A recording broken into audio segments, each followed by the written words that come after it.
PM Modi ने आज कोविड-19 की ताज़ा लहर में सबसे अधिक प्रभावित 10 राज्यों के मुख्यमंत्रियों के साथ चर्चा कर महामारी की मौजूदा स्थिति की समीक्षा की, जिसमें छत्तीसगढ़ के मुख्यमंत्री भूपेश बघेल ने प्रधानमंत्री मोदी से केंद्र सरकार को कोरोना के टीके मिलने की दर पर राज्यों को भी टीका उपलब्ध कराने का आग्रह किया है। उन्होंने कहा कि इसमें राज्यों पर वित्तीय भार कम होगा। तो मुख्यमंत्री भूपेश बघेल ने प्रधानमंत्री नरेंद्र मोदी से केंद्र सरकार को कोरोना से टीके मिलने की दर पर ही राज्यों को भी टीका उपलब्ध कराने का आग्रह किया है। उन्होंने कहा कि इससे राज्यों पर भी वित्तीय भार कम होगा।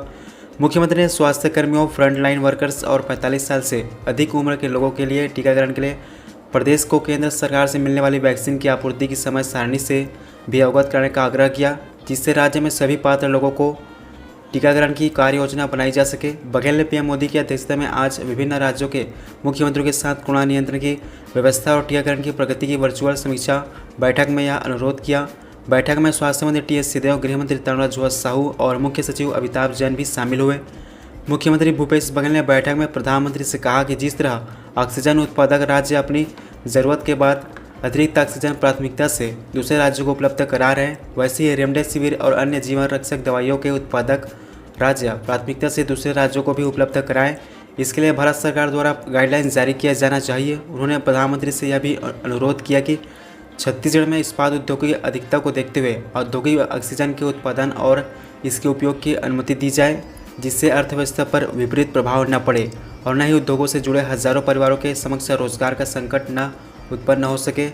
बघेल ने कोरोना टीकाकरण की प्रगति के बारे में प्रधानमंत्री नरेंद्र मोदी को बताया कि प्रदेश में 18% आबादी को इससे पहले ही पहली खुराक दी जा चुकी है।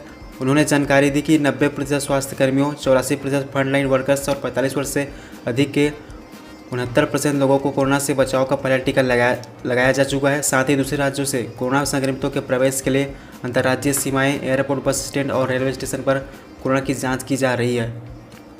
मुख्यमंत्री ने जानकारी दी कि छत्तीसगढ़ में ऑक्सीजन उत्पादन के लिए 8 नई औद्योगिक इकाइयों को लाइसेंस जारी कर दिए गए हैं। प्रदेश में कुल 29 यूनिटों द्वारा मेडिकल ऑक्सीजन का उत्पादन किया जा रहा है। राज्य की ज़रूरत के बाद का अतिरिक्त ऑक्सीजन हम दूसरे राज्यों को भी दे रहे हैं। तो सीएम भूपेश ने आज पीएम मोदी के साथ वर्चुअल बैठक की, जिसमें सीएम भूपेश ने कहा कि पीएम मोदी से कहा कि केंद्र सरकार को मिलने वाली कीमत पर राज्यों को भी कोरोना का टीका दिया जाए।